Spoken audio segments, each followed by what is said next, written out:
À noite, o doce som do choro de um recém-nascido encheu o palácio, mas todos parecem chocados quando descobriram que uma princesa havia nascido. Tudo isso porque a família imperial Belophian só tem filhos homens. Então, quando Ron, o imperador, vê sua filha, ele a considera inútil. E para piorar as coisas, a bebê tem a maldição de Narvadal em seu pulso. Esta é uma maldição, e as crianças que nascem com a marca morrerão antes dos 21 anos, fazendo o imperador ir embora e bater a porta. A imperatriz não teme, eles a deixam viver. Aqui, embora Serena ainda esteja fraca do parto, ela segura sua bebê enquanto chora e pede desculpas por tê-la trazido ao mundo. Mas este pequeno raio de sol está muito bem. Ela conhece bem este mundo da novela, desde os magos mais poderosos e engenheiros de magia, até o próximo empresário de sucesso, graças a tê-la lido 17 vezes. Reencarnar no seu manhua favorito parece incrível.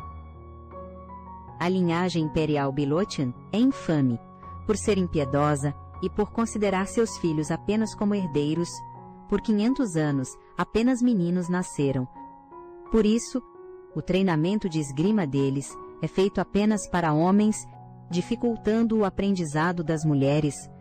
Resumindo, nascer menina é basicamente uma maldição. E a nossa princesa recém-nascida, Isabel, nasceu justamente nessa família. Ela era órfã no mundo moderno, enfrentando bravamente o câncer com apenas 4 anos de idade. Apesar dos desafios, ela era incrivelmente inteligente e conseguiu patrocinadores para suas despesas médicas e educação. Ela aparecia frequentemente na televisão, como uma criança milagrosa, que conseguiu entrar em uma escola de elite, e muitas pessoas a parabenizaram. No entanto, ela se sentia vazia, porque sabia que morreria em breve. Simplificando, ela vê essa reencarnação, embora limitada, como uma extensão de sua vida em vez de uma repetição de má sorte. A mamãe chora por Isabel de novo hoje. Então ela consola sua mãe, fazendo com que a babá, Luluca, acreditasse que a princesa devia ser um gênio.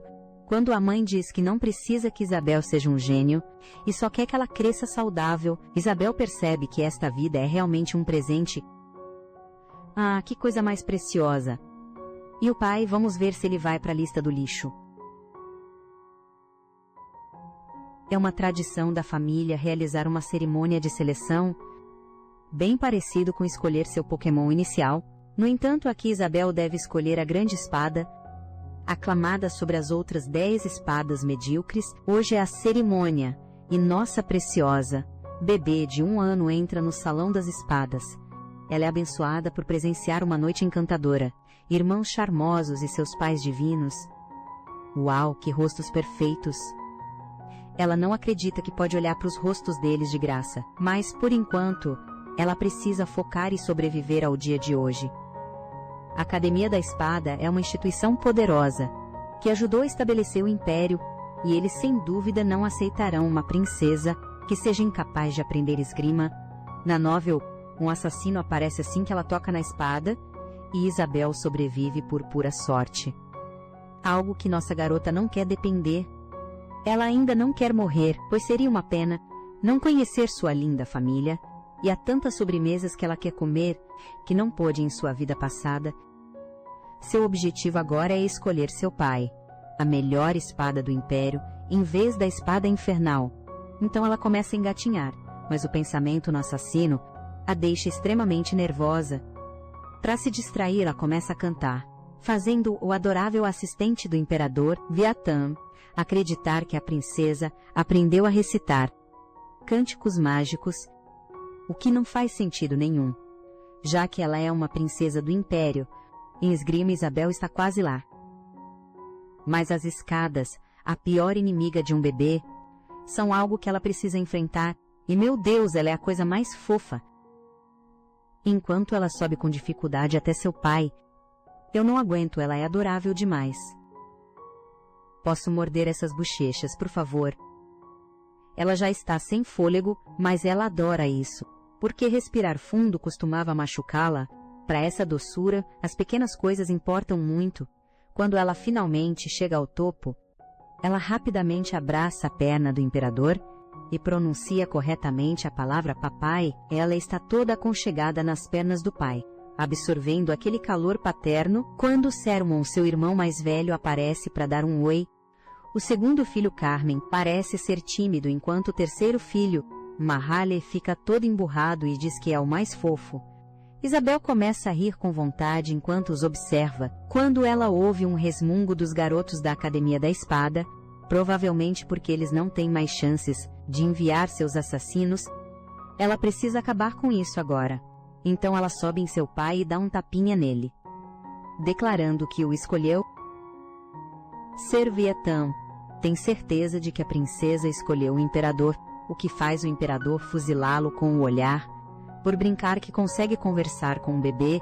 No entanto, para alguém que já é capaz de entoar cânticos, Sir Viatan acredita que uma princesa falante, de 1 ano de idade, é de se esperar. Ele decide provar e pede para a princesa piscar, e meu Deus, ela faz isso do jeito mais adorável. Ele então pede para ela tentar piscar com o outro olho, e nossa, meu coração explodiu com o quão fofa. Ela se esforça, e o imperador continua perguntando coisas a ela, como qual é o nome dela e se ela realmente o escolhe, e ela diz que sim. Isso mostra a habilidade de Isabel de entender tudo. Então o imperador se levanta e permite que Viatan anuncie que a princesa escolheu Ron Belotian, a maior espada do império, fazendo todos aplaudirem. O papai com certeza vai ficar na palma da mãozinha dela, num piscar de olhos. Isabel começa a se sentir tonta e apavorada, preocupada que ao mudar a novel, ela possa acabar de volta naquele quarto de hospital traumatizante de novo. Ela jura para os deuses da novel que vai ser boazinha, cuidar de todos, e nem sequer pedir por amor. Mas do nada ela sente uma sensação quentinha. Ela se surpreende ao acordar no braço do seu papai. E por estar no corpo de um bebê, ela não consegue controlar suas emoções, então ela começa a chorar. Com medo de ser abandonada de novo, Sir Viatan se oferece para carregar a princesa, e assim que ela está nos braços dele, Isabel se aninha nele, e ele começa a fazer piadas, o que certamente faz a pequena rir, e ela diz que também gosta dele. Acho que também gosto dele. Esse assistente gentil, e sempre sorridente, é na verdade um ex-mestre da espada, e assassino, o que o torna muito mais charmoso. Nossa bebê já tem 2 anos, e ela adora como sua mãe e sua babá, Luluca, a mima. Então hoje ela decide mostrar seus talentos na flexão. Ela é tão fofinha, não é à toa que é bem forte. Ser uma belotiana tem suas vantagens. Até os irmãos dela conseguiam rachar pedras com uma espada, quando tinham apenas 10 anos. De repente, o imperador entra no quarto, levando a imperatriz a sugerir que ele bata na porta. Antes de entrar, ele pode parecer frio, mas ele sempre obedece sua esposa. Então ele sai do quarto. Dessa vez ele bate, e ela abre a porta para ele docemente. Ele é como uma criancinha dizendo que dessa vez ele bateu, o que a faz expressar o quanto ama. E sim, o imperador e a imperatriz deste império são um casal muito apaixonado. O romance retrata o imperador como alguém que não ama seus filhos, mas adora sua esposa. Isso não é mencionado na história, mas Isabel acredita que, quando o imperador por engano a chamou de inútil quando ela nasceu, ele passou o dia inteiro pedindo desculpas para sua esposa. Ele resmungou que daquela vez, já que a imperatriz se esforçou tanto para dar à luz, mas teve apenas uma menina, com a marca de navidade. Na história, o imperador é tão poderoso quanto o protagonista masculino, mas ele tem uma fraqueza: sua esposa. A imperatriz morreu jovem depois de cuidar de Isabel. Então o imperador perdeu o ânimo e foi derrotado pelo protagonista. Isabel encara os olhos dourados de seu papai e de repente solta um "eu te amo", deixando os dois totalmente em choque. Esse é o corpo de bebê que ela não consegue controlar. E ela fica apavorada quando seu pai se aproxima e pede para ela repetir as palavras que acabou de soltar. Isso faz a mamãe assegurar a Isabel que o papai só está tímido, e ela pergunta sobre o que Isabel lhe diz todos os dias, confusa. Isabel diz que a ama e depois pede para ela pegar no colo. A mãe dela a incentiva a dizer o mesmo para o pai, que parece um pouco assustador. Fazendo Isabel hesitar por um momento, ela então levanta as mãos, olhando para o pai pedindo para pegá-la no colo. Para surpresa dela, ele a levanta, deixando-a pasma que o pai dela está realmente a segurando. Enquanto isso, a mãe dela dá uma risadinha ao observá-los e ensina carinhosamente ao imperador como segurar a Isabel direito. Parece que o papai é um tsundere. Em sua vida passada, ela nunca tinha visto o rosto do seu pai, mas agora tudo parece diferente, porque agora ela tem uma mãe e um pai. Ela então sorri docemente, dizendo a ele que ele é um presente dos céus, o que surpreende o pai dela, fazendo parar por um segundo, enquanto a imagina como seu próprio presentinho. Ele rapidamente esconde suas emoções, fazendo Serena pegar a mão dele, garantindo a ele que uma pessoa que sabe valorizar as coisas é a mais forte, e ela sorri com amor, enquanto expressa o quanto ama o coração bondoso dele. Isso faz o coração dele bater tão rápido que Isabel consegue ouvir. Então ela decide dormir. Para não atrapalhar seus pais, um momento romântico deles no final, o imperador não conseguiu soltá-la e decidiu se sentar e deixá-la dormir em seus braços. Fofinha. Dias se passaram e nossa pequena fofura completou 3 anos. Ela cresce bem rápido por causa de sua linhagem belotiana. Embora sua pronúncia não seja ótima, ela consegue conversar com adultos sem problemas. Ela já está andando e correndo, mesmo que ela tropece de vez em quando.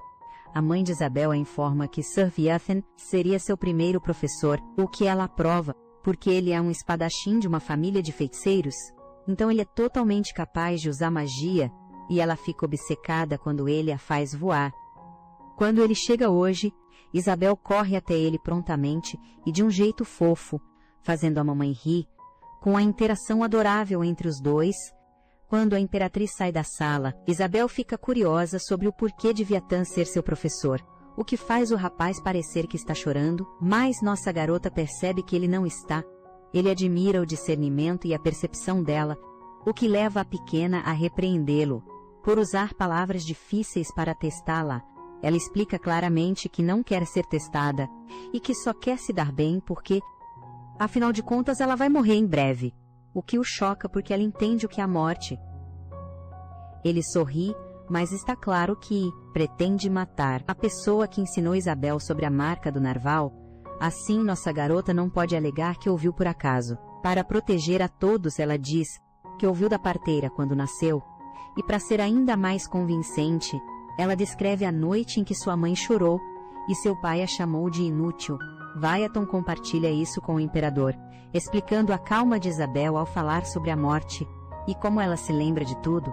Viathan aponta o erro do imperador, afirmando que só porque Isabel não consegue dominar a esgrima balotiana, não significa que ela seja inútil, fazendo o imperador desembainhar sua espada. Viathan sorri ao ver o imperador angustiado e arrependido pelo que disse, pois essa é a punição que ele merece. E você, senhor cavaleiro, merece o meu coração. Sir Viathan tem visitado Isabel porque, embora ela não consiga dominar a esgrima, ela ainda pode estudar outras coisas. Hoje ela desenha o imperador, o que faz Viathan reagir dramaticamente à beleza da obra, como se ela tivesse sido possuída pelo espírito do grande artista Michaelian. Isso desperta a curiosidade de Isabel, fazendo ele esclarecer que era só brincadeira, porque se algo assim acontecesse, o Cavaleiro Sagrado cuidaria daquela pessoa. Ele menciona que um espírito no corpo de outra pessoa é com certeza um espírito demoníaco. Então os Cavaleiros Sagrados lidaram com a situação, deixando nossa garota toda pálida no canto. Sir Viathan se reporta ao imperador, e ele mostra com orgulho o desenho da nossa princesa. Viathan fica realmente impressionado com a princesa e sua capacidade de observação, pois embora ela não tenha passado muito tempo com o imperador, os detalhes no desenho, especialmente os olhos de ouro, indicam que ela o fez com amor. O imperador começa a sentir algo, mas ele rapidamente se acalma quando Viathan afirma sem rodeios que ele deve estar feliz por ser amado pela princesa, sem fazer o menor esforço. Aff, eu adoro como ele joga as verdades na cara desse papai. Enfim, o relatório principal de Viatan é sobre sua teoria, de que a princesa tem um dom para engenharia mágica. E assim, Isabel agora tem uma nova professora, uma adorável dama chamada Keren, uma feiticeira de primeiro escalão de Moroto, da Federação de Magia e a vilã final da novel. Já estamos enfrentando a chefe final? Uma coisa é certa, nenhum vilão consegue resistir às nossas fofurinhas, aos seus encantos, porém, Isabela está ansiosa perto da Karen, pois, com base no romance, ela é traiçoeira e fará de tudo para alcançar seus objetivos. Ela até enganou seu mestre, para se tornar a grande feiticeira e dominar a Federação de Magia de Mérito, mas suas ambições não pararam por aí. Ela também desejava construir um império gigantesco, o que a colocou em conflito com o protagonista masculino. Claro, por ser a vilã da história, Karen foi derrotada e, como vingança, ela lançou a maldição de Navidol na protagonista feminina. Porém, a protagonista feminina não morreu, pois era um dragão, que é a única espécie capaz de quebrar a maldição. A história começa depois que a Isabel morre, então ainda restam 18 anos, e é por isso que nossa fofinha está preocupada, que a vilã final está aqui agora.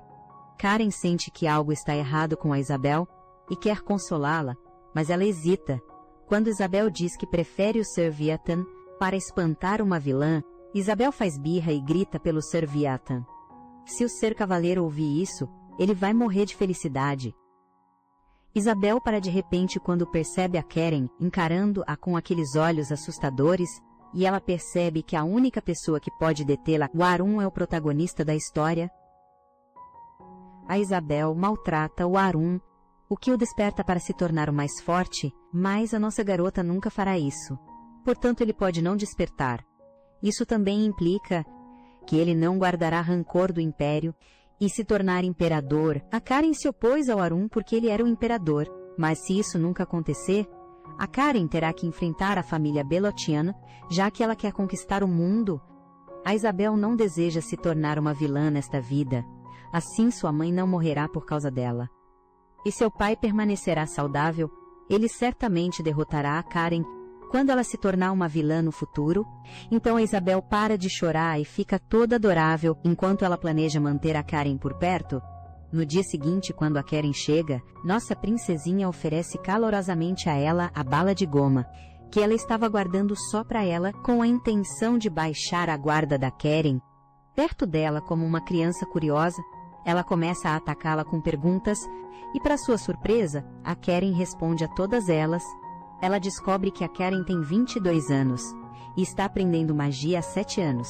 Desde que seu mestre a acolheu, a Karen fala sobre a marca de Narvidol, o que surpreende Isabel porque na história, Karen pesquisou essa maldição e até usou sacrifícios humanos para usá-la na protagonista.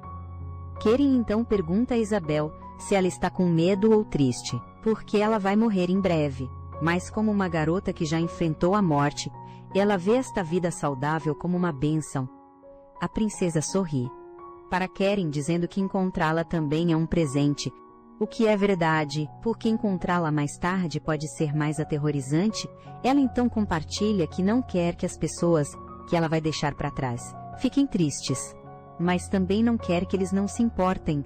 Para sua surpresa, ela encontra Karen chorando enquanto ouve seu desabafo. Imagine uma criança dizendo isso. Eu com certeza estaria aos prantos também. Karen encoraja Isabel a aceitar seus sentimentos sobre a morte, em vez de fingir calma, prometendo que elas vão dividir este pesado e assustador fardo juntas. Isabel a abraça imediatamente, não de felicidade, mas porque está tremendo de medo, já que Karen é uma feiticeira psicopata. Eu realmente acredito que a Karen está sendo sincera. Mas veremos daqui a 6 meses. Elas estão estudando magia básica, e quando Karen pede para Isabel focar sua mana na pedra, ela consegue facilmente. Karen então pede para ela mover a pedrinha, mas parece que é muito cedo para ela realizar essa proeza. Essa criancinha adorável ri da sua falha, mas ela está se divertindo muito estudando magia, enquanto Karen permanece em silêncio, pois a verdade é que Isabel quase esmagou a mesa. Felizmente ela conseguiu adicionar magia de absorção de choque, mas agora ela entende que a princesa é na verdade extraordinária. Isabel agora tem 4 anos de idade e as aulas de magia da Karen continuam a todo vapor. Dessa vez, Karen decidiu pegar um pouco mais pesado, com aulas de verdade depois da lição de hoje. Karen vai para o seu quarto e rapidamente lança um feitiço para abafar o som, antes de dar uns gritinhos na cama sobre como nossa pequenina é adorável. Eu sabia, ela é uma das nossas... Haha, ela tem um ataque de fofura.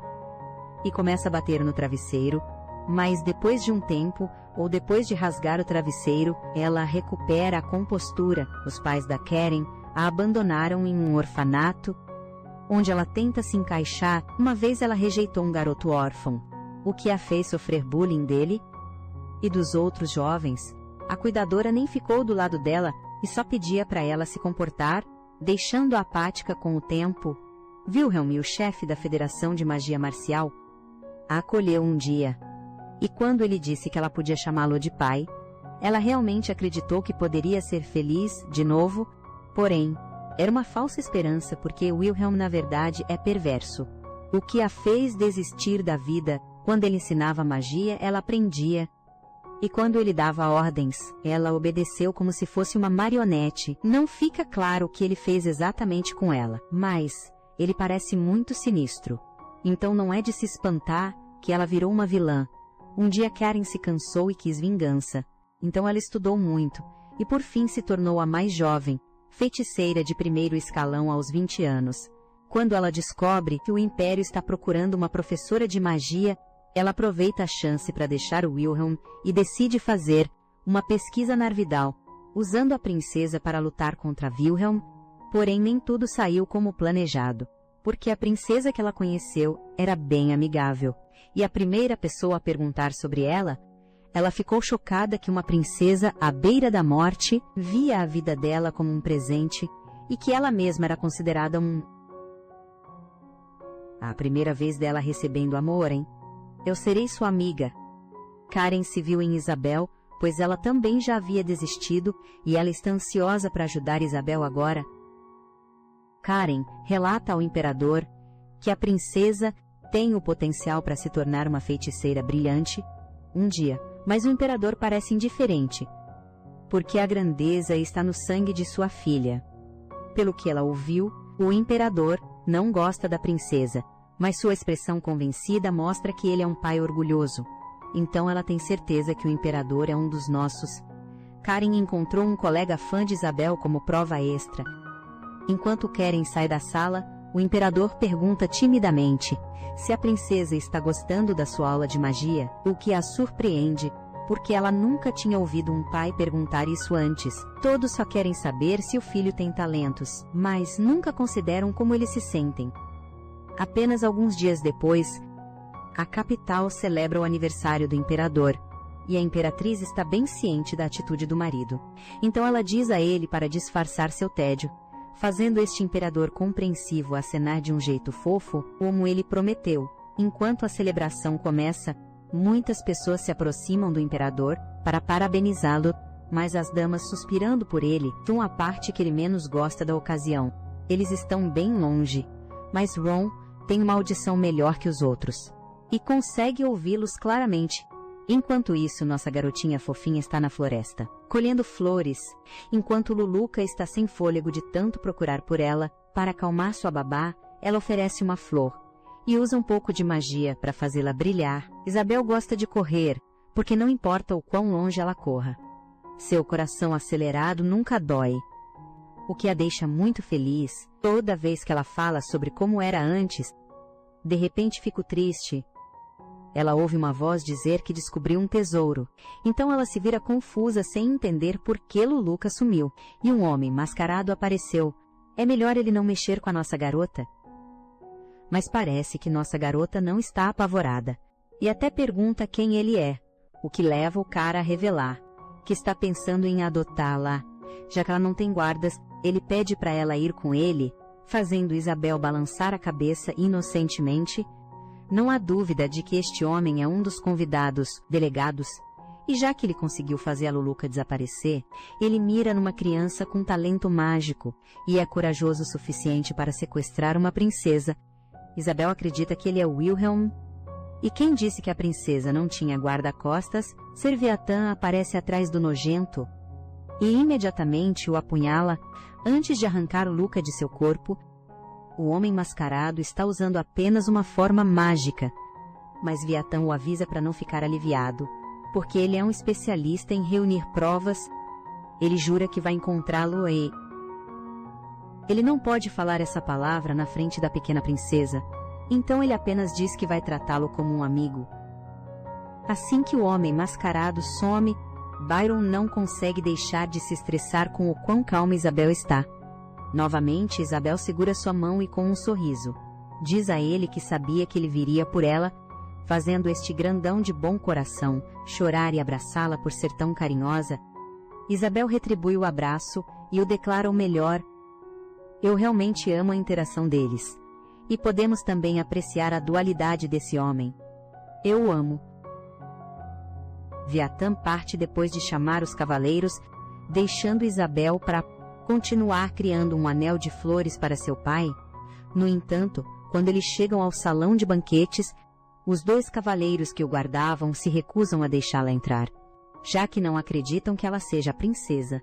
Enquanto isso, dentro da celebração, o feiticeiro feio e perturbador, Wilhelm, apresenta seu presente ao imperador, mas a imperatriz está confusa, pois seu marido não diz nada. A Federação de Magia Miratel, da qual Wilhelm faz parte, é uma força poderosa, comparável ao Império Belotian.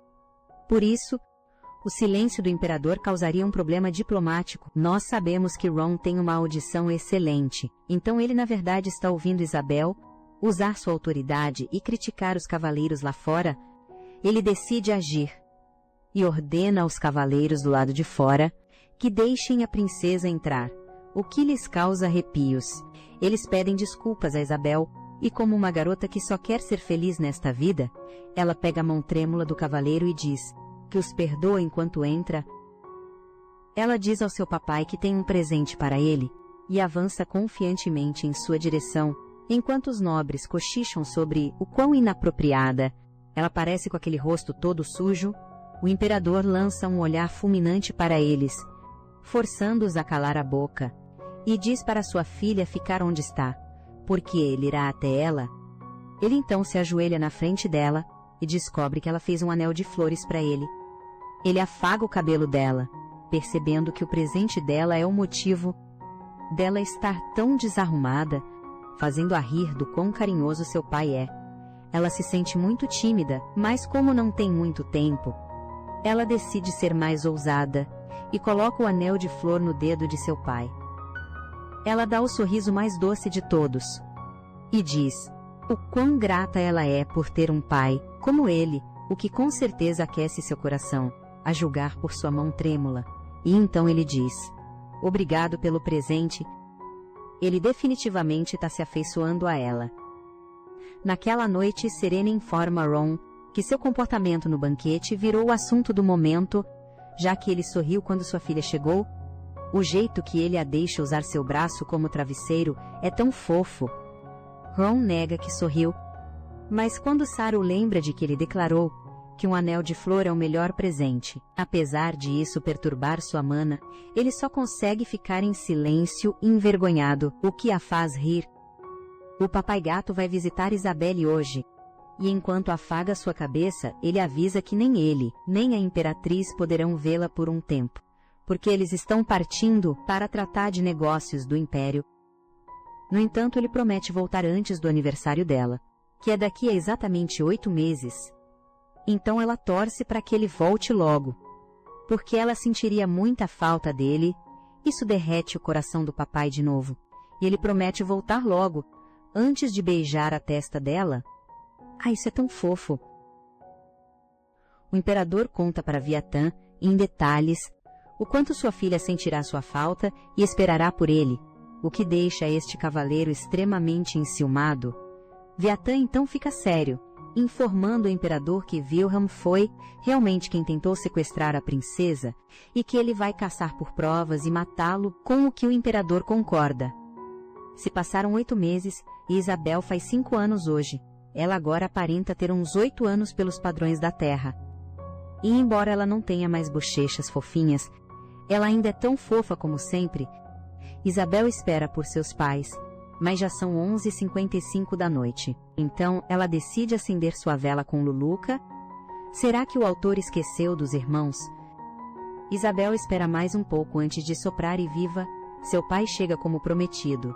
Embora ele pareça estar com pressa, porque ele ainda está usando uma camisa ensanguentada, sua mãe também aparece, dando uma bronca no marido por não ter se lavado, e o assusta, dizendo que a filha deles pode começar a não gostar dele. Ela corre imediatamente para abraçar Isabel, desejando a ela um feliz aniversário e pedindo desculpas por chegar tão tarde, fazendo nossa querida bebê chorar de alegria. Ela se recusa a soltar a mãe, aproveitando a sensação acolhedora, e acaba adormecendo nos braços dela. Quando Isabel acorda no dia seguinte, ela fica surpresa ao ver seu pai no quarto, e ela corre até ele. O imperador faz outro cafuné nela, e ela decide ser mais expressiva, dizendo a ele como está feliz por ele estar ali, o que o faz corar. Quando ela pergunta se ele ficou no quarto dela a noite toda, ele responde que ficou cansado e adormeceu, o que é obviamente uma mentira, porque esse homem, com mana infinita, nunca se cansa, mesmo depois de lutar por 2 semanas sem dormir. Mesmo assim, Isabel aproveita a chance para pedir que seu pai fique cansado todos os dias, para que eles possam passar o dia juntos assim. Ou pelo menos no aniversário dela, ela acha que não seria pedir muito, já que só lhe restam 16 aniversários, o que faz seu pai estremecer. Ele comenta que Keren deveria ensinar matemática a ela direito, porque ele acredita que não lhe restam apenas 16. Ele se pergunta se ela ainda não aprendeu o 17 ou o 18. Então se ajoelha na frente dela, dizendo que, só de olhar para ela e segurar sua mão, o faz se sentir cansado pela primeira vez. Ele a envolve em seus braços e diz que há incontáveis coisas que o cansam, o que significa que eles terão mais 1000 dias, levando Isabel às lágrimas em seu abraço. Quem está cortando cebolas, isso é tão agridoce? Depois que ela se acalma, ele diz a ela que sua mãe está fora para uma reunião financeira e que ele a acompanhará até o Palácio Arena, onde seus irmãos estão morando. Neste mundo, os filhos do imperador vivem em um palácio separado, até atingirem a idade de 5 anos. Nesse ponto, eles vão para o Palácio Arena, onde começam suas carreiras políticas. Ela está muito animada para ver seus irmãos. Mas por enquanto apenas o filho mais novo, Marial, mora lá, porque seus outros 2 irmãos estão ocupados, se preparando como herdeiros. Agora faz sentido, é por isso que não os vemos. Quando eles chegam ao Palácio Arena, a primeira pessoa que Isabel conhece é Telsa, a chefe das criadas. Então Isabel a cumprimenta formalmente. Telsa ensina a jovem princesa a não se curvar para ela, porque ela é apenas uma chefe das criadas. Mas nossa pequena princesa sabe que ela merece, porque ela salvou o pai dela há 10 anos. Elsa é uma espadachim excepcional, que comanda uma das fortes unidades de espadachins, conhecida como a Baleia Negra. Ela derrotou 37 inimigos para salvar Ron, ganhando um prêmio Estrela de Prata. Mas devido aos seus ferimentos, ela se aposentou e se tornou a governanta-chefe. Agora sim, essa é uma mulher braba de verdade. Elsa está impressionada com a princesa. Ela é notavelmente madura e tem uma postura perfeita, mas ela também observou que o imperador se refere a Isabel como sua filha em vez de princesa, o que implica que esta pequena criança poderia se tornar sua fraqueza. O terceiro príncipe Mahali chega a Isabel, fica confusa, já que embora o sangue belotiano os faça se desenvolver mais rápido, Mahali não parece ser um adolescente, mesmo tendo 9 anos de idade. Ela suspeita que seu irmão ainda possa ter um lado brincalhão, então para se conectar com ele, ela o chama de forte e incrível. Este pequeno adorável está realmente gostando, e está começando a se soltar, dizendo que vai apresentá-la a um amigo da próxima vez. Felsa, que está apenas observando os dois, fica maravilhada mais uma vez porque Mahalli é conhecido por suas más maneiras. Mas com apenas uma pequena conversa, a princesa despertou um lado mais gentil nele. Lancer, um gigante gentil, que também ensina esgrima, e é o marido da Tessa, se apresenta para Isabel, mas, como ela não pode aprender esgrima, ele recomenda alegremente que brinquem de casinha juntos. No entanto, a esposinha o escuta e libera sua aura maligna, fazendo-o congelar como um cão apavorado. Parece que já sabemos quem manda na relação. Mahalli então aparece, desta vez com seu amigo, um adorável Ratel. Todos ficam chocados quando Mahalli revela que encontrou o Ratel lutando contra 5 leões e escolheu ajudar o pequeno companheiro. No entanto, a governanta-chefe tem poder neste palácio, então Mahalli e Lancer estão verificando cuidadosamente para ver se ela prova a criaturinha fofa. Mahalli pode ser teimoso, mas eu gosto que ele não seja um pirralho. As aulas de magia de Isabel com Keren continuam, ou ela aproveita a chance para perguntar se é normal sentir distorção de mana, vinda de um Ratel, ao que Keren responde que é possível. Se eles tiverem comido uma pedra mágica, é raro que pessoas sintam instintivamente o fluxo de mana, e sabe como são chamados gênios. E a nossa princesa é uma delas. Isabel diz relutantemente, ela quer ser amiga do Ratel, e Karen, sua professora, que a apoia, sugere que elas pesquisem juntas. Depois de alguns dias, elas montam uma equação matemática, que eu não vou me atrever a explicar, mas sim, isso é algo que Isabel consegue fazer, já que suas habilidades em matemática foram o que a fizeram entrar na melhor universidade. Em sua vida passada, Karen observa Isabel explicar uma ideia que não existe no mundo atual delas de fórmulas mágicas, e apesar de sua aparência intimidadora, ela está na verdade rindo por dentro, com a esperteza de Isabel. Karen sugere que elas participem da conferência acadêmica para publicar oficialmente sua fórmula para que se torne sua propriedade intelectual. Mas Isabel interpreta errado, achando que Keren está tentando sequestrá-la e se recusa a ir. Karen fica chateada com a teimosia de Isabel e se pergunta por que ela não tem ambição. Bem, ela já sabia a resposta. A princesa não se importa com a fama, e uma semana valiosa na conferência é um desperdício de seu tempo limitado. Isabel percebe a tristeza de Keren e pede desculpas por tê-la chateado, fazendo Keren se acalmar e decidir ir à conferência sozinha, como representante da princesa. O que ela aceita. Eu sinceramente espero que ela veja a verdadeira Karen, não a personagem que ela foi retratada na história. Eu quero muito que elas se tornem melhores amigas. Enquanto a Karen está fora, Isabel termina a fórmula para sua magia de interpretação e a funde na mana do texugo de mel, permitindo que leiam os pensamentos dele em texto. A primeira coisa que este animalzinho diz é que odeia o Mahalli, enquanto se aconchega na Isabel, afirmando que ela é sua mestra e que deveria lhe dar um sobrenome. Texugo de Mel Belotian é muito longo.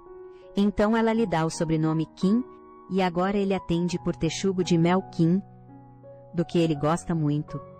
O Texugo de Mel adora abraçar a Isabel, e ela não reclama nem um pouco, porque ele é muito quentinho e fofinho. Mas o tempo deles juntos chega ao fim.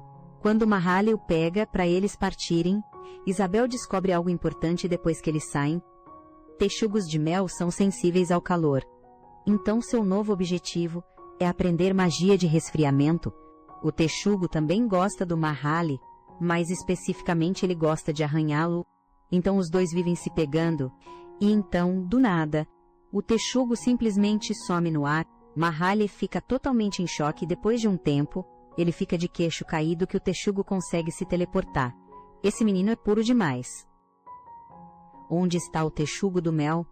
Ele entra em uma caverna, e quando uma voz diz para ele voltar à sua verdadeira forma, ele se transforma totalmente em um garotinho. Eu não acredito, eu não esperava por essa... Pera, então ele é o protagonista. Este menino é Arum, e ele cumprimenta a mulher com cara de vilã, chamada Catalina, que na verdade é um dragão negro, e sua mãe, Arun não tem nenhuma lembrança de sua forma de texugo do mel, o que é natural para um bebê.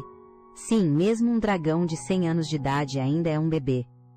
Sua mãe então analisa sua memória e vê Isabel comentando que ele teve boas experiências hoje no mundo lá fora. Agora eles estão em seu castelo, e Arun acredita que sair em forma de animal e esquecer de tudo é inconveniente, o que leva Catalina a explicar que isso é vital para ele crescer e se tornar um bom adulto. Ela então, orgulhosamente, conta uma história sobre o dragão negro, da destruição final absoluta e da chama invisível, o que faz Arun apontar que o nome é horrível. Ele pergunta se ela conhece o dragão, fazendo a mamãe desviar o olhar e esclarecer que é a história do primo de um primo. Obviamente era ela, haha. De qualquer forma, ela continua sua história, dizendo que os dragões são predadores natos, quando o dragão negro do fim absoluto, da destruição e da chama invisível, ficou entediado. Ele demonstrou sua força destruindo vilarejos, porém, tudo chegou ao fim um dia, quando um humano encantador se aproximou e lhe ofereceu um anel, prometendo fazer o dragão feliz. O dragão negro a princípio achou ridículo, mas depois de cair nos encantos do rapaz, o dragão finalmente parou com seus massacres. Então, resumindo, a fofura salvou o mundo, e eu concordo, depois daquele incidente, os dragões entenderam que não eram seres perfeitos, com poderes quase perfeitos, o que poderia levar a grandes perigos. Como resultado, tornou-se uma diretriz para os jovens dragões embarcarem em aventuras na forma de espécies diferentes para desenvolver empatia pelos outros. Para completar essa experiência no mundo exterior, eles precisam apagar seu eu de dragão. Mas não tema, pois essas memórias permanecerão em sua alma. Eu pensei que a mãe dele era do mal, mas ela é só uma gostosona boba e uma mamãe doce. Enquanto isso, Isabel também está aprendendo sobre o dragão negro com Lancer, e ela descobre que o guerreiro heróico que fez amizade com ele foi o primeiro imperador. Lancer afirma que o dragão negro, dragão de fogo, agora age como um guardião secreto da família imperial, no que Isabel não acredita, porque isso não é mencionado no romance, e o pai dela é quem protege a família. Lancer a acha tão adorável e não para de insistir com sua esposa que eles precisam ter uma filha. Moça, dê uma filha para esse homem. Isabel terminou de criar a pedra mágica que emite uma brisa suave, e o texugo do mel simplesmente adora. No entanto, ela não percebe que sua criação transformou o porão em um paraíso de gelo. Meu namorado voltou ao palácio com más notícias. Ele não conseguiu encontrar nenhuma prova sobre o Wilhelm. Então ele decidiu capturá-lo e interrogá-lo, mas o cretino escapou. O imperador parece estar descontente com o Viatan. Então ele rapidamente muda de assunto, alertando-o sobre o porão congelado, causado pelo vazamento de mana da princesa. Ele começa a exaltar o quão incrível e brilhante a princesa é, mas o imperador apenas faz uma expressão convencida, como é de se esperar, já que ela é filha dele. A Karen ainda não voltou. Então Isabel tem estudado por conta própria, quando Mahalia aparece de repente em seu quarto, convidando-a para se divertirem andando de trenó. No entanto, eles recebem um recado rápido da Telser, já que não tem um responsável, e ela também não considera o marido dela pois ele poderia simplesmente sair para brincar na neve ou algo assim.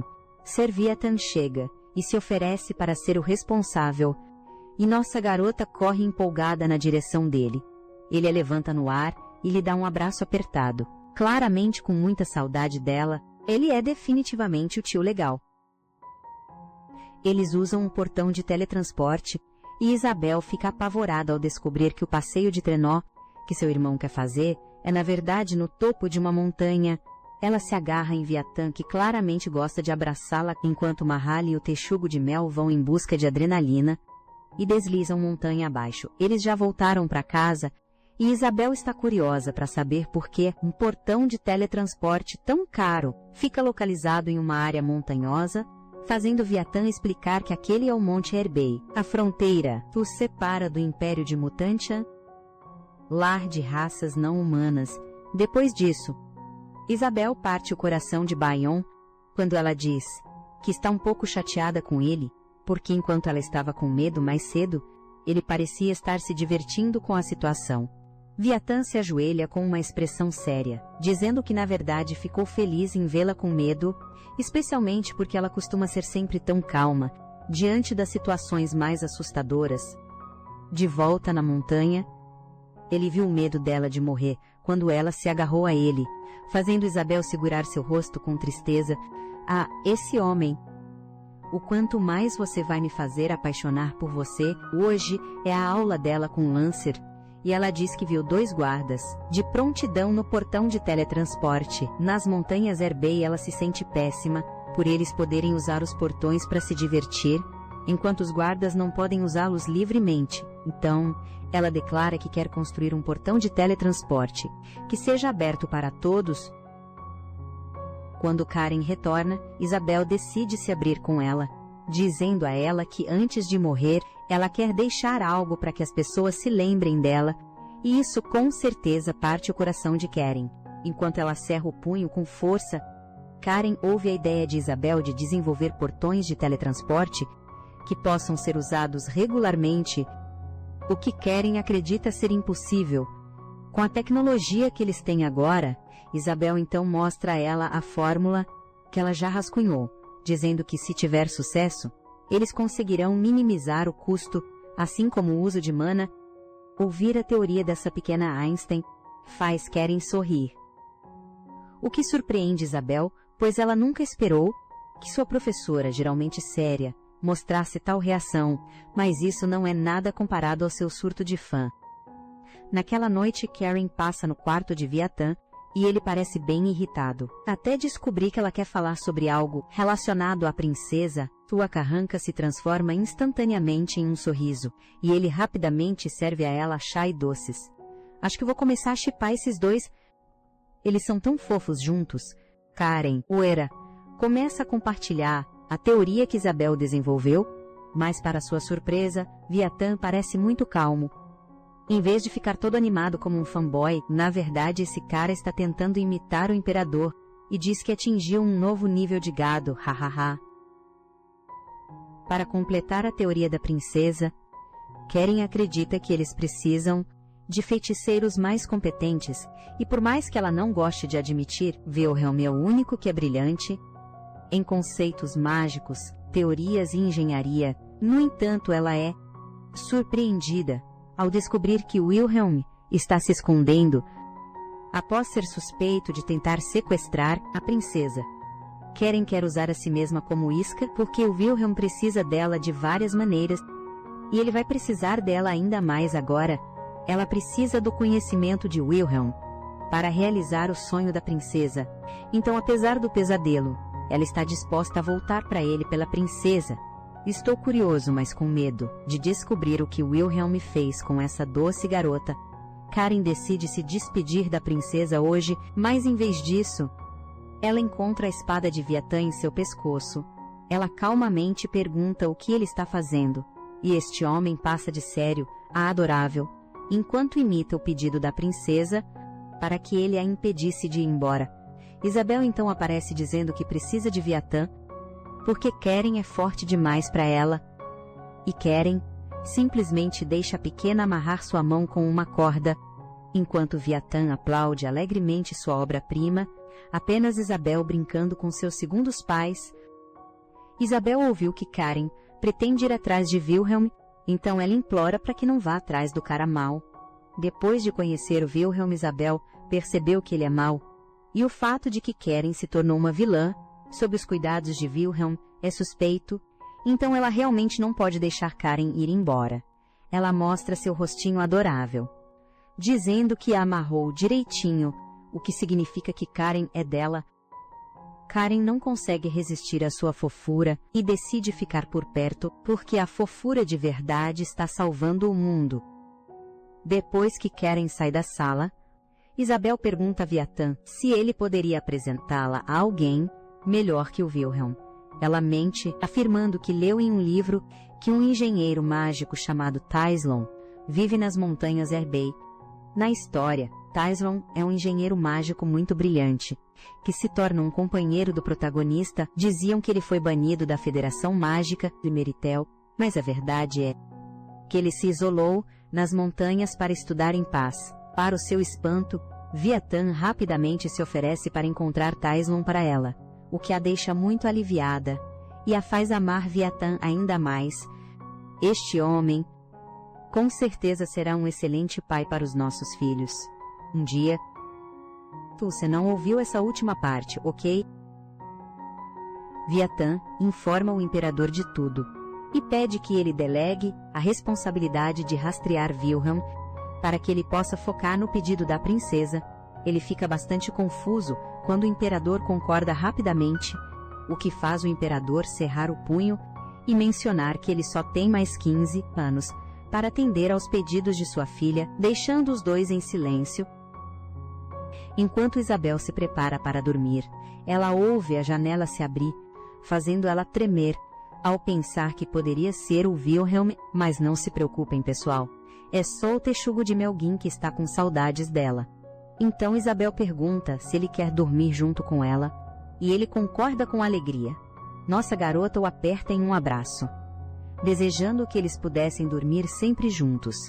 E ele concorda totalmente. Depois de alguns dias, Sir Viatan retorna das montanhas Erbay, tendo encontrado inúmeras armadilhas mágicas, armadas pelo velho Tyslon, que parece odiar as pessoas.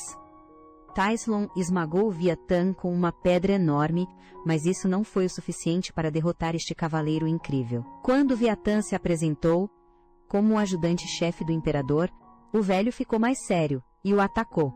No entanto, ele estava velho e enferrujado demais para lutar com Viatan. Assim ele perdeu. Quando Tyslon se acalmou, Viatan entregou a teoria mágica de Isabel, o que o impressionou por uma criança de 6 anos ter criado aquilo. Mas ele não estava interessado e simplesmente pediu para Viatan fazer a princesa ir até ele antes de desaparecer usando magia de teletransporte. Isabel faz sua melhor cara de cachorrinho, pidão para o Viatan, para convencê-lo a deixá-la ir, encontrar o velho, e é definitivamente um gesto fofo, que toca o coração dele. E assim nossa garotinha agora está nas montanhas, experimentando acampar pela primeira vez, com a brisa fria e o incrível céu noturno, e a deliciosa sopa picante que Viatan fez para ela. Ela está muito feliz, e mais uma vez, expressa sua gratidão pela vida que tem, dizendo que se sente muito sortuda. Essa garota me faz dar mais valor à vida. Quando ela está feliz, eu me sinto feliz. Na manhã seguinte, Isabel finalmente conhece o velho rabugento Tyson. Mas ela está convencida de que ele não é uma pessoa má, porque eles chegam na casa dele com facilidade. Se ele realmente desprezasse visitantes, ele deveria ter montado suas armadilhas, fazendo o velho afirmar que elas estão simplesmente quebradas. Antes de permitir que entrassem em sua casa, Isabel pergunta a Tyson por que ele foi expulso, sendo que ele era tão inteligente e sua pesquisa poderia ter beneficiado muitas pessoas, fazendo o velho estremecer. Nossa garota sabe que Tyson ama as pessoas, já que desde jovem ele sonhava em ajudar os outros. E é por isso que ele queria compartilhar a magia, que apenas os ricos podiam pagar, com todo mundo. A Torre dos Feiticeiros o expulsou por suas opiniões, mas ele continuou a trabalhar como um feiticeiro para o povo. O que ele recebeu em troca? Após seu exílio, os aldeões se viraram contra ele, alegando que não confiam nele e até mesmo o culpando pela razão de sua vila não ter um feiticeiro designado. Isabel vai direto ao ponto, mostrando a marca do narval em seu pulso e declarando que ela é uma princesa com pressa. Por isso todo dia é precioso para ela, e que ela precisa de adultos legais em sua vida. Ela promete ajudá-lo com tudo que tem. Então ela usa a mesma frase que Arun usou para persuadir Tyslon na novel. Ela sonha com um mundo mais justo. Tyson se pergunta por que ela está fazendo isso. Então Isabel explica que recebeu 21 anos de presente, e que gostaria de retribuir ao mundo, deixando-o maravilhado que uma criancinha considere sua vida curta, uma bênção para persuadir este velho homem ainda mais. Ela menciona de um jeito fofo que eles têm um texugo do mel, que consegue se comunicar e é macio e fofinho, o que o faz corar, porque ele é um grande amante de animais. Um novo personagem foi desbloqueado, Reina, uma garota de cabelo cor de vinho, uma garota emburrada cujo pai a está pressionando para fazer amizade com Mahaly. Ela reclama que não gosta de espadachins, porque eles são suados, e ainda na carruagem, ela despreza a monotonia do palácio e a falta de um trabalho artesanal delicado. Que dor de cabeça. Isabel agora está de volta em casa e consegue trazer o velho para o palácio. Porém, como a princesa está exausta, Viatan a carrega para o seu quarto e a deixa dormir com o texugo de mel ao seu lado. Mas quando nossa garota acorda, ela ouve uma confusão do lado de fora e vê alguém gritando com sua amada babá Luluca, pisando até no pé dela. Tal comportamento, claro, enfurece Isabel, que rapidamente intervém no que Reina está fazendo. Sim, como uma leitora ávida da novela, ela reconhece essa pirralha como a amada, filha única do Duque Razelday, enquanto a família imperial belotiana governa pela força militar. A Casa Rosilde governa através do dinheiro, o que lhes dá o controle das finanças do continente. A Casa Rosilde é uma das duas famílias ducais que fundaram o Império, e na novela, Reina era a única amiga de Isabel, pelo menos em público. Na realidade, Reina é a pior de todas, e era quem manipulava Isabel por trás dos panos. Para fazer todas essas coisas erradas, voltando às crianças, Reina está fazendo um escândalo, porque ela quer ver o brinquedo raro da Isabel, que consegue se comunicar, o que faz o Ratel olhar feio para ela. Isabel corrige Reina dizendo que o Ratel Kim é um amigo e não um brinquedo, mas essa pirralha acha que pode simplesmente jogar dinheiro por aí e conseguir o que quiser. Ou então, ela pede na cara dura para Isabel vender o Ratel dela. É sério isso. Roina tenta tocar no nosso adorável Ratel e é mordida, fazendo Isabel explicar com um sorriso que foi ela quem tocou nele primeiro e que ele estava apenas se defendendo.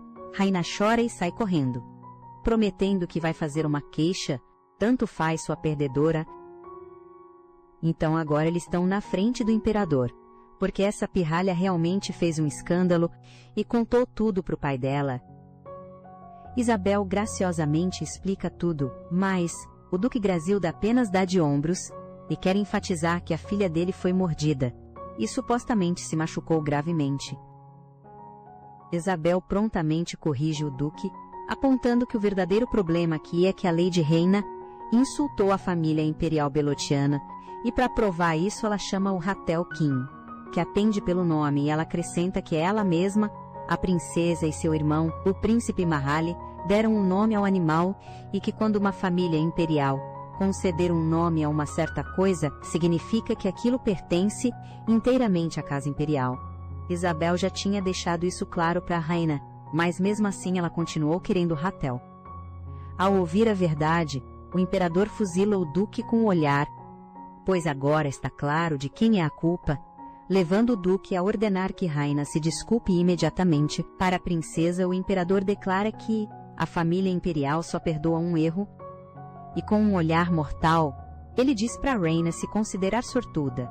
É muita ousadia da Raina achar que a única filha mimada que... Nossa princesa abre um sorriso, porque ela tem um pai amoroso, que também é muito bonito. Ela deu uma alfinetada na aparência do duque.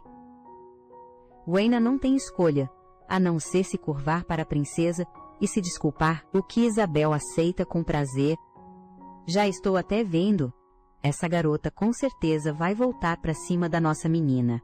Depois de lidar com a garota mimada, é hora de Isabel levar o Ratel Kim para conquistar o Tyson, e com certeza dá certo. Agora esse velho senhor promete compartilhar todo o seu conhecimento com ela. O Ratel odeia abraços dos outros, mas quando Isabel promete um beijo para ele mais tarde, ele fica todo vermelho, porque acha que um beijo é como um casamento. Enquanto ele sonha acordado com isso, Tyson começa a dar beijinhos carinhosos nele. O Aron é uma gracinha mesmo. Isabel vai competir na Miriel, na Olimpíada de Matemática da Federação Mágica, na esperança de ganhar o prêmio em dinheiro. Tyson pergunta Por que uma princesa como ela precisa de dinheiro? E quando Isabel menciona que quer patrocinar alguém, ele sugere que ela simplesmente peça o dinheiro ao pai, mas a nossa garota se recusa e prefere fazer isso sozinha. A verdade é que ela leu nos jornais sobre um garoto que visitou o ducado de Rosilde, mas foi expulso, e quando ela viu o nome dele Normor, ela soube que tinha que fazer alguma coisa. No futuro, este jovem se tornará a pessoa mais rica do mundo, superando a casa Rosilde.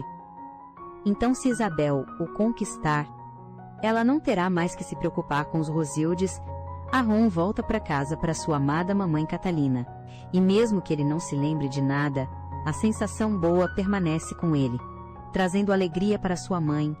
Enquanto eles passeiam pela floresta, Ron descobre uma deslumbrante joia vermelha, o que quase faz sua mãe dar com a língua nos dentes e admitir que na verdade foi ela quem a roubou.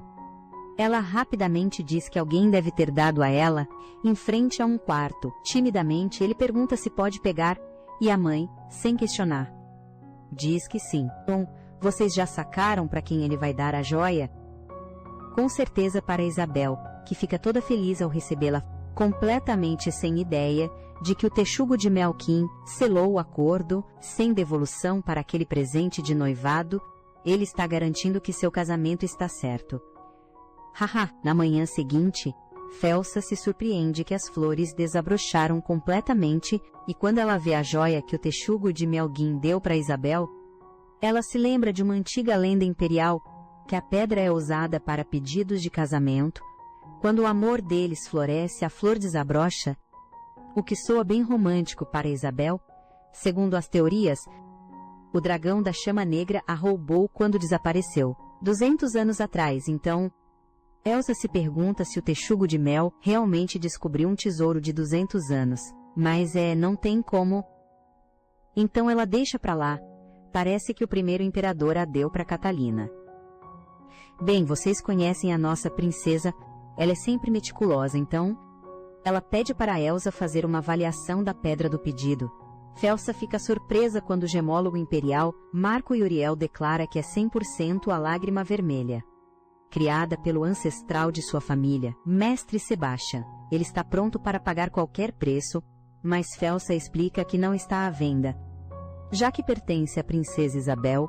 No entanto, ela sugere que ele poderia alugá-la por 100 milhões por ano. Se ele hesitar, Felsa está pensando em alugá-la para a casa de leilões, o que pressiona Marco a aceitar a oferta antes que seja tarde demais. É a hora da Olimpíada, e estamos vendo aquela pirralha mimada da reina de novo. Mas quando ela nota o Viatã, ela rapidamente se transforma numa garota tímida, que avistou seu crush. Isabel percebe isso, e por diversão segura a mão de Viatã, partindo o coração da reina e a deixando com ciúmes. Enfim, Reina está com a Yuri, uma plebeia patrocinada pela família dela, que na novel é um prodígio da matemática. Essa garota de 9 anos sustenta sua mãe doente e seus irmãos mais novos ganhando dinheiro da casa Rosilde. Então, Isabel quer fazer amizade com ela e comenta sobre a força da Yuri. Yuri tem muitas responsabilidades, fazendo Isabel sorrir, e é lembrando que se algum dia precisar de ajuda, ela pode contar com ela, o que surpreende a Yuri. Isso deve ter aquecido o coração dela, ter alguém com quem ela podia contar. Durante a prova, Isabel está dando o seu melhor, enquanto Reina está só de boa, confiante de que Yuri vai vencer. O que significa que a família Brasil vai vencer a família imperial. Isabel está super animada por finalmente sentar numa cadeira de escola e usar uma carteira, algo que ela nunca pôde fazer enquanto estava presa no hospital. Curiosamente, a prova é bem fácil, então ela entrega a prova rapidamente, já que a regra diz que em caso de empate, quem entregar primeiro vence. Um mês depois os resultados saem, mas antes da Isabel conseguir ver o seu, Reina e Yuri chegam, de surpresa, para se gabar que a Yuri ficou em primeiro lugar.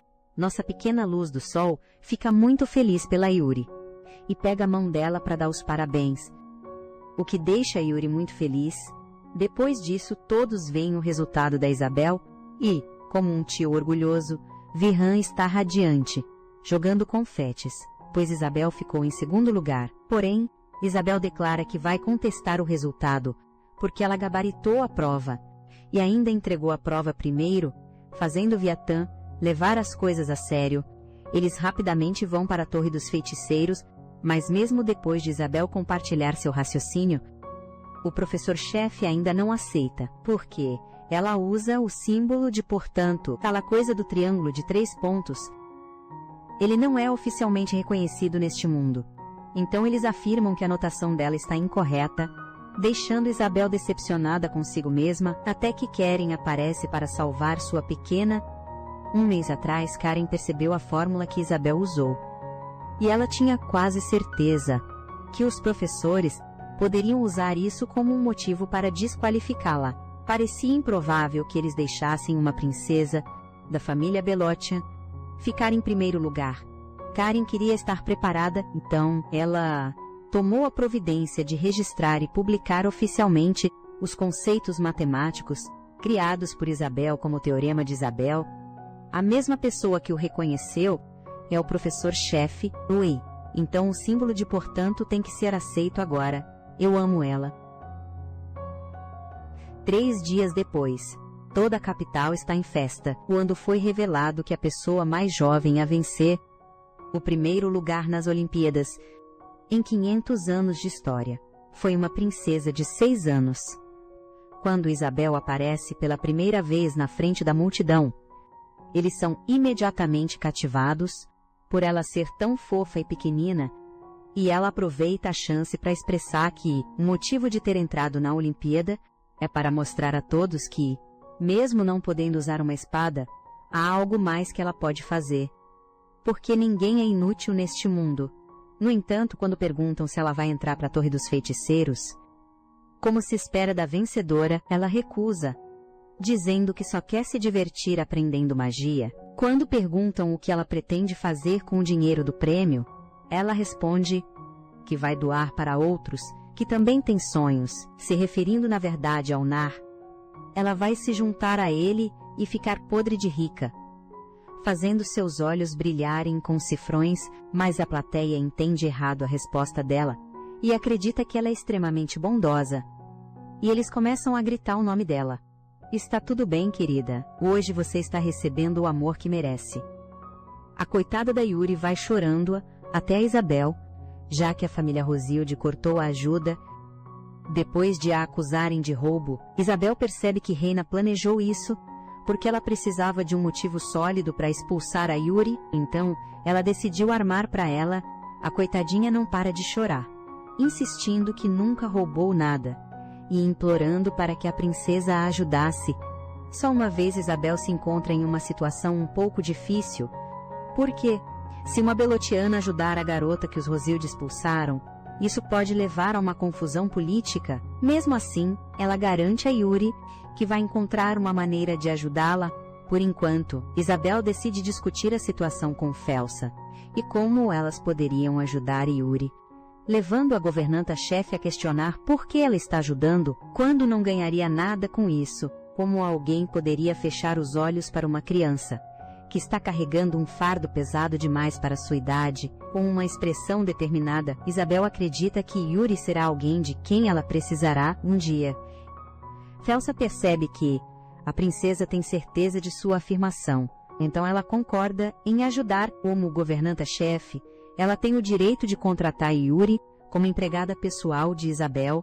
No entanto, Isabel ainda precisa obter a aprovação do imperador e da imperatriz. Finalmente é hora de um pouco de tempo de tela para os pais. Isabel está realmente aproveitando o jantar com sua mãe e seu pai, já que isso é algo com que ela só podia sonhar. Em sua vida passada, ela se distrai um pouco, observando sua mãe comer com tanta graça e elegância, mas ela reúne sua coragem e pergunta para o pai se pode fazer da Yuri sua empregada pessoal. O imperador zomba e diz que é um pedido ridículo, deixando nossa garota meio nervosa. Eu entendo que ele é um tsundere, mas fala sério, seja mais legal com a sua filha.